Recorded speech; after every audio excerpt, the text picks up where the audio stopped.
because he plays remarkably good. And Alice, it goes without saying.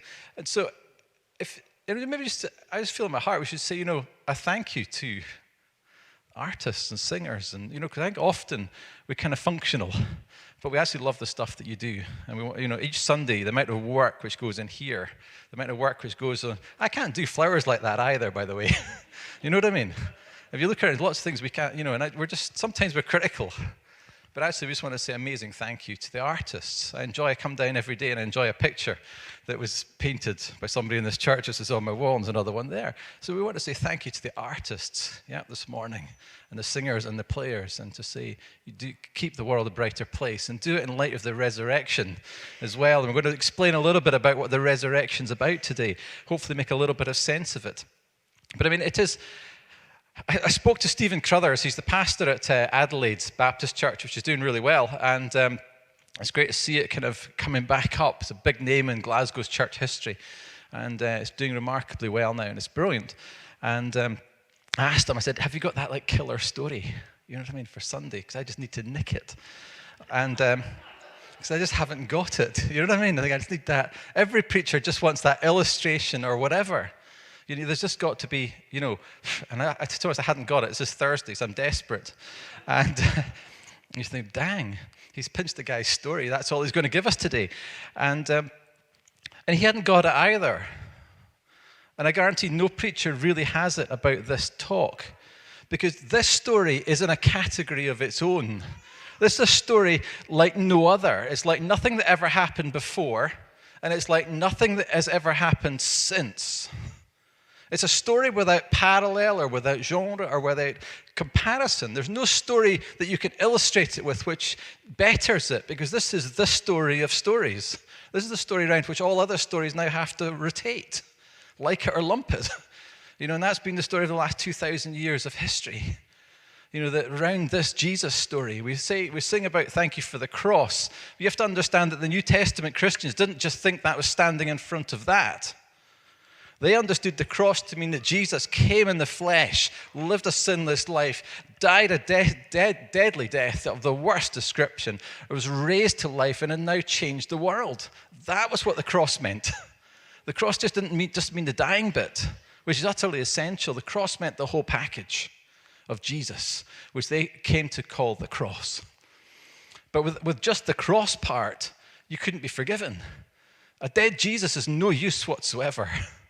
You need a risen Jesus who has the power over death and over sin and changes everything. So we come to this story, and therefore, you're quite free to say, if you're here today, it's a weird story. Say, Paul, it's a weird story. And it's what I love about this kind of slightly weird story is it doesn't put any gloss on anything. It just tells you what happened. And you read the different Gospels, you get different people's cut on it. And they didn't try to harmonize them. And I presume he's still a friend of mine, but I used to know him better when I lived in Aberdeen. And he was a policeman. And he loved these 4 stories in the New Testament. But he said to me, Paul, if you have 4 witnesses who come in with exactly the same story. Any lawyers, judges, or whatever? Yeah. Exactly. You get 4 stories that are exactly the same. And you're never quite sure which Mary it is or which order exactly, because they just left it the way that they understood it in this most bewildering, and they were not expecting this. Have you ever thought that the Bible was not expecting the resurrection of Jesus? The Bible was expecting, the Old Testament scriptures were expecting God to come, and there was prophecies about the death of Jesus, but nobody was anticipating the resurrection of Jesus in the middle of history. Resurrection happened to everybody at the end of time in Jewish thought. Nobody was expecting this to happen. So these guys are having to deal with this most bewildering of things right in the middle of history. Only Jesus said that he would die and be raised. And they didn't listen or really understand that, we're told. And we can tell by these stories they didn't understand it. But nobody was anticipating this. So I want to just stick up a couple of pictures to try and reinforce that. That's the Berlin Wall. We were in Berlin last summer. And this is them bringing the wall down. I was Stunned. I thought it would never come down. Who was around when the Berlin Wall, this whole section can keep your hands down, that's quite all right. UPS, so I was just stunned. I honestly never thought that would happen in my lifetime. What about this one? It went even further than the Berlin Wall. I mean, that's Lenin.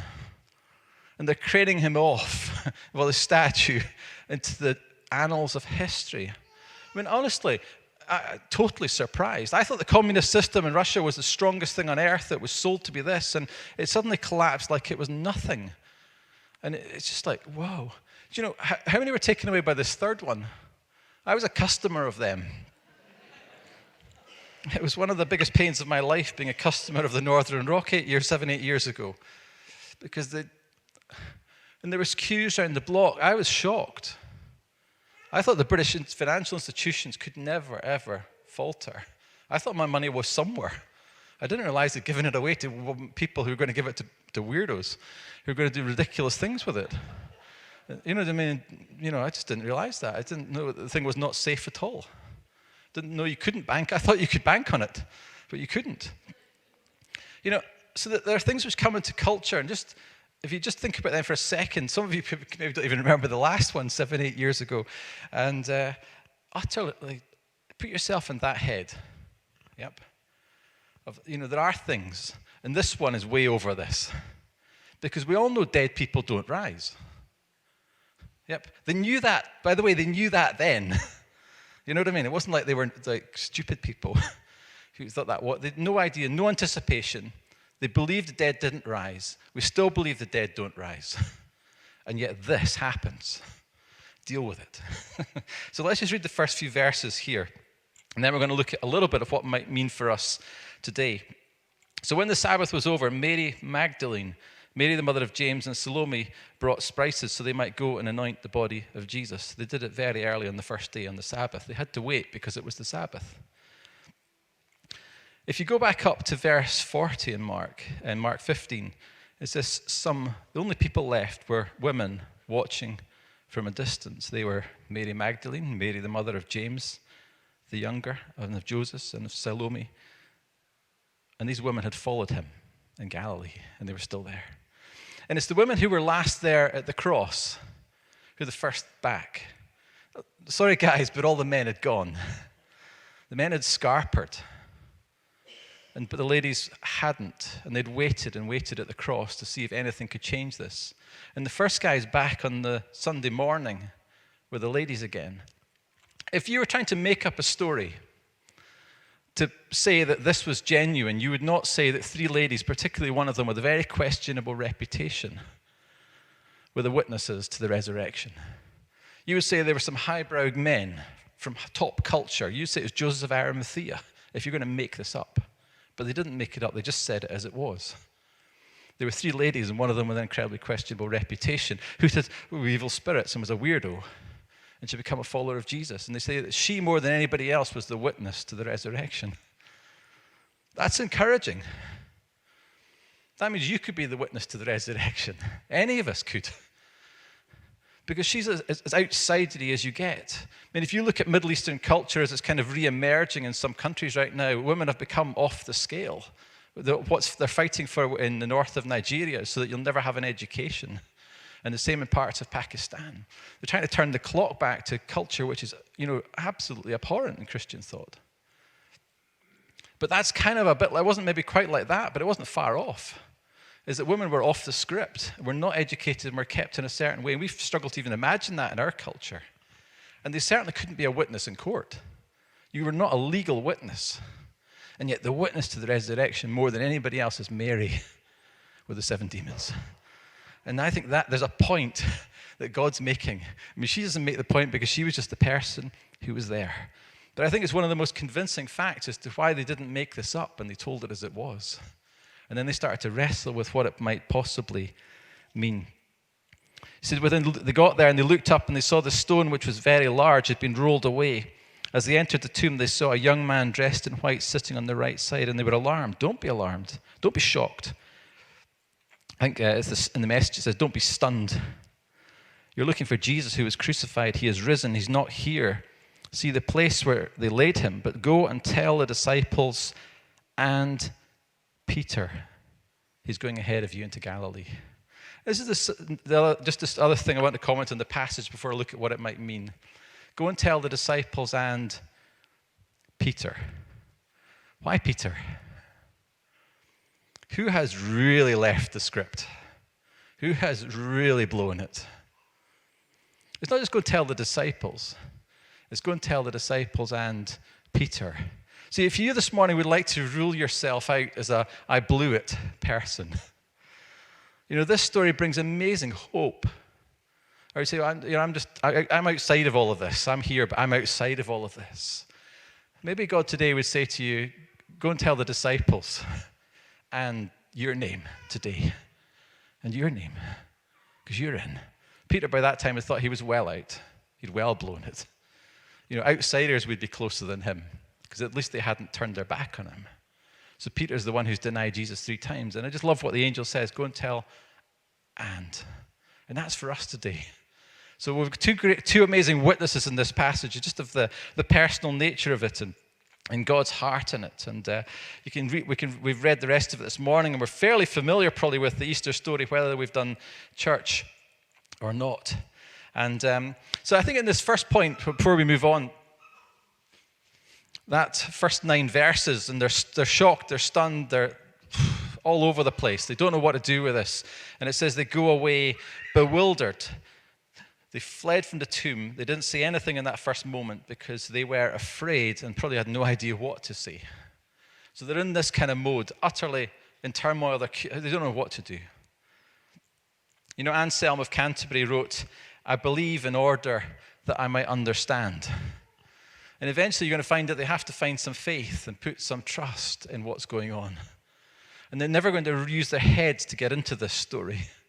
Because this story is a story which defies story. It changes the story. It's a different thing altogether about the dead rising. And Anselm said eventually he had to just go, I'm going to trust that this seems authentic and this Jesus seems real, and I'm going to trust. And on that basis, then my head will get re-educated. And I'll be able to think this thing through. But he didn't say, I'm going to believe, I'm going to think it through, and then I'm going to believe. Anselm had to come to the conclusion around the resurrection of Jesus that I'm going to believe. I'm going to trust. I'm going to lean into this story. And then it's going to start to make sense. So it's not an easy story to do that. It demands faith. And you're in good company if you're struggling with it this morning, because as we read in the passage, the disciples are struggling with it. They're stubborn refusers to believe as well. So the first thing is the stunning nature of the story. The second point I want to make this morning from the passage and what the resurrection means for us, we flick it on, is that it's substantial. Don't necessarily want you to look at that quote. But Jesus, when he appears, and we read in the next passages, Jesus appeared to the 11 in verse 14 as they were eating, and he rebuked them for their lack of faith.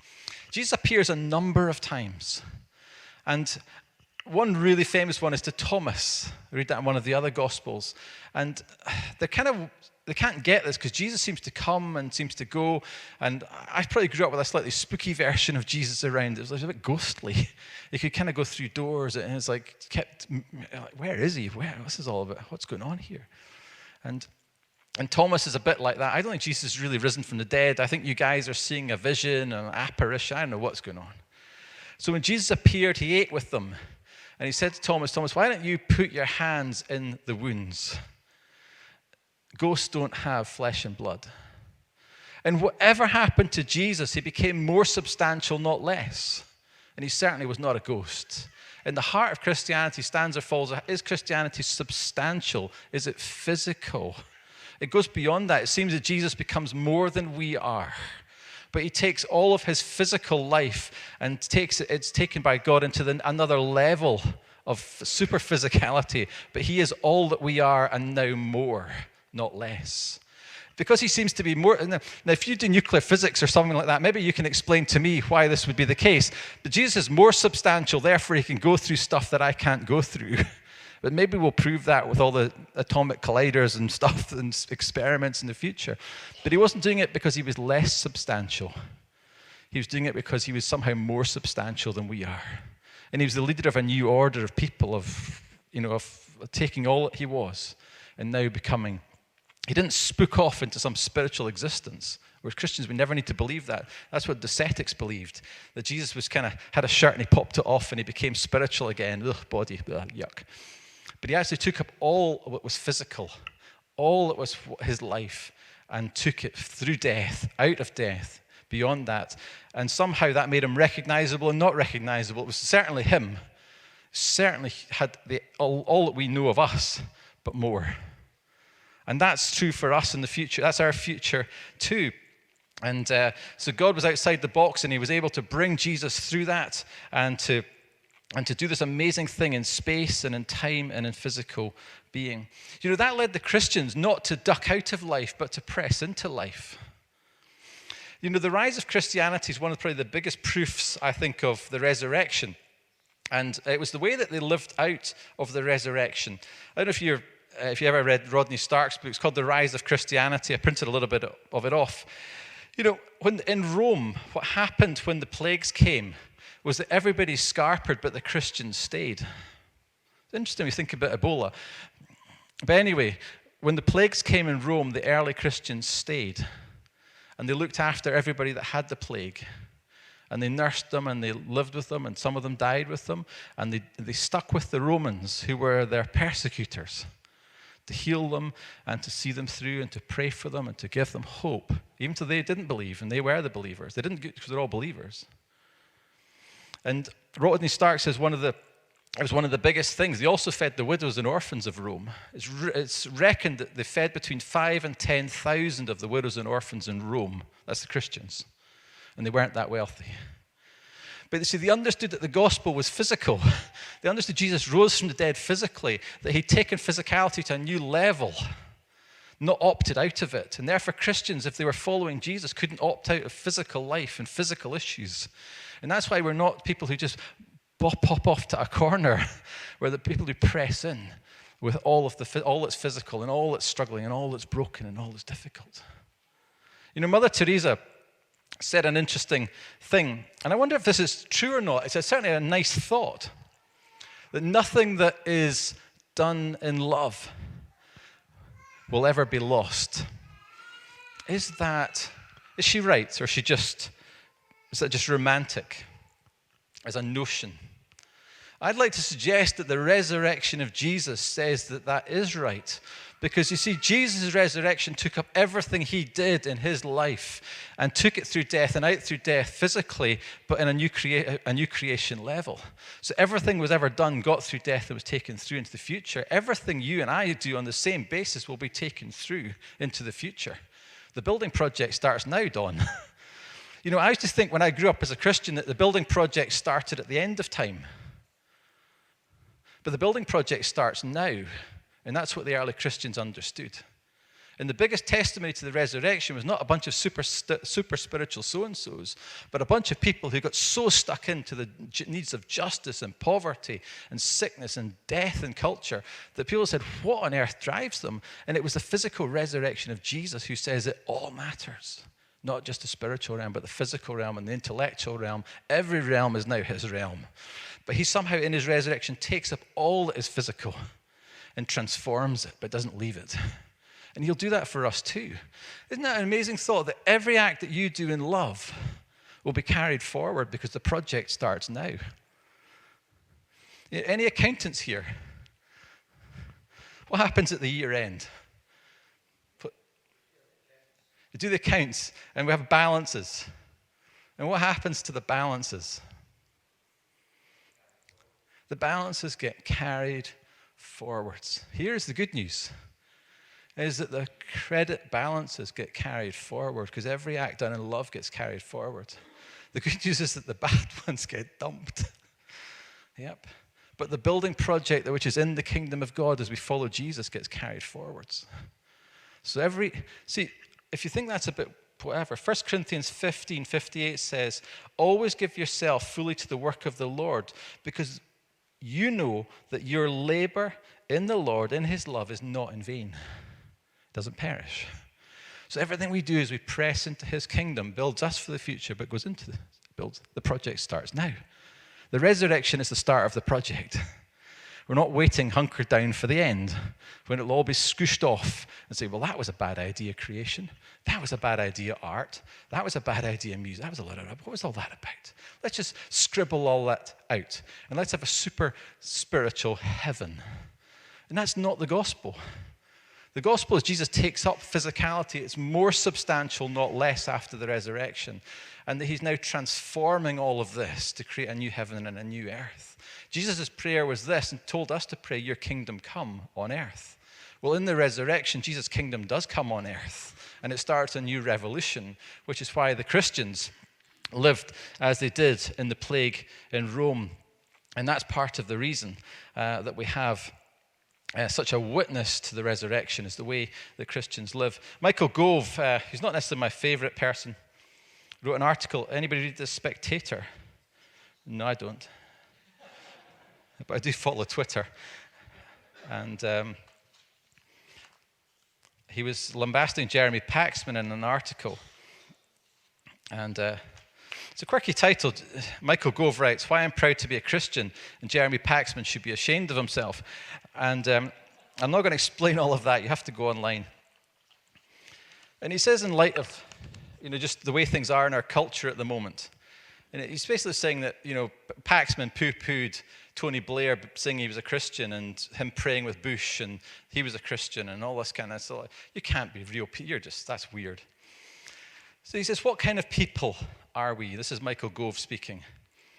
Well, we're the kind of people who built our civilization. We're the kind of people who founded our democracies and Christian values, the kind of people who developed the modern ideas of right and wrong, of rights and justice, who ended slavery, who established universal education.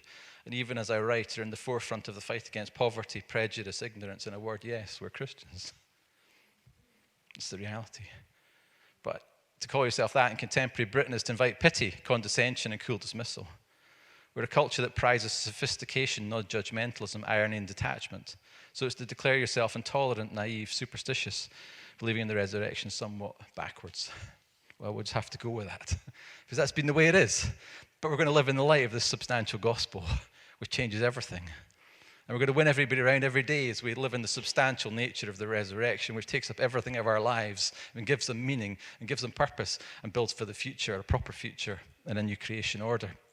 So that's the substantial nature of the resurrection. If you want to read more about that, I did bring some books. Tom Wright's Simply Jesus, Surprised by Hope.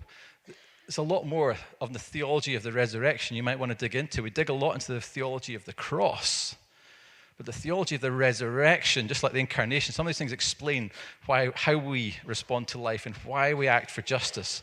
We're not just doing it because we want to look good. We're doing it because it's utterly essential to the project that Jesus has inaugurated.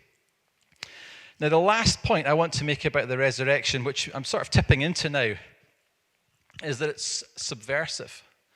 Sorry, that picture's not that amazing. Little girl. She's subverted the internet. To subvert means to take from underneath and to turn around, turn over. And the resurrection is subversive, politically subversive. It's going to turn over the whole Roman Empire in 300 years. This is utterly subversive. This new kingdom is a kingdom with a king. So Hudea lives in a Syrian refugee camp. Many of you probably saw this on the internet last month. Sorry, it's a little bit dull there. All that happened was a photographer tried to take her picture, and she put her hands up because it had a long photo lens, and she thought she was going to be shot.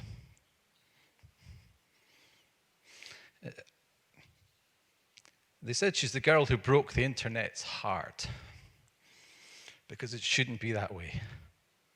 It shouldn't be that way. Why should a 4-year-old put their hands up? Because that's all she's done she's 140, 200 miles from home. And she's now in a Syrian camp on the border of Turkey. And it was a Turkish photographer called Osman Sargili who took this picture back in December. And he just went with a long telephoto lens, and she immediately put her hands up. See, that's not right. See, the words that went around on the internet was humanity's broken. It's the ultimate proof that humanity is broken. And there needs to be a new kingdom. The reality, there needs to be a new kingdom, which is going to subvert this world order. And that's why Jesus rose from the dead, was from underneath, for nobody expected it, in a backward country, in the middle of nowhere, in a little place called Israel, that on a cross which criminals die on, he would subvert the whole current world order with its greed and its domination and its arrogance and its pride, and would subvert it by his death and resurrection. He would come from underneath it and take it away and bring in something new. So she subverts the internet. She turns it upside down. And people are shocked into the reality of her little life. I think it shouldn't be like that. And the reality is that Easter subverts this world order by love. And there's a new way of love and forgiveness, of grace, now being shown, which we are living out, or trying to live out. There's a new kingdom come, a new king in town, and there's new gifts and power to do the job. I'm not going to really talk much about the end of Mark 16. It says to go out and to say there is a new king. Did anybody watch that the other night? I give you hope. I don't know who you thought was the best king in town. Nicola did well, apparently, which is remarkable when you come from Scotland and you only got some. It's weird that you could be top at any poll as to the best performer when you represent the nationalists. Kind of curious. But we live in people are looking for a new king. They're looking at those 7 leaders, and we're thinking about this over the next 30 days, and it really does matter. Because the question is, which of these will follow the order of Jesus? Because that is the kingdom that matters. And those are the questions really to be asking. Because Easter suggests a new order, a new way. And it's the question, do they match up? Because if they don't, this gospel and this resurrection is subversive. And it will take them down. Because the way of love is the way that it now is. And where people live out of that, they build forever. And when they don't, they tumble, whether it's Lenin or Stalin or Paul, whatever you are. It doesn't matter. The kingdom of God is the one that lasts forever. And we're starting to live out of that. See, the resurrection's a public truth which has to be acknowledged by everybody. It's not a private value. Jesus died on a hill in public, killed by the authorities in public. It wasn't a private thing. Culture wanted to make you say, well, your Christianity's fine, but it's a private value. And so we choose to live it out as a public truth, which is good news because every food bank in Scotland is run by the local church. That's what Rosanna Cunningham said to me last year. I don't have any food bank in Scotland which is run by anybody else, apart from the Christians. So it's a good job we're subversive in living in this culture for Jesus. Because it's a different way. But it's bigger than that because we have to live for justice as well. Maybe some of you are called to work for justice, not just to feed the poor, but to work for the kingdom's justice and the kingdom's agenda. Because this is a truth which is good news for the world.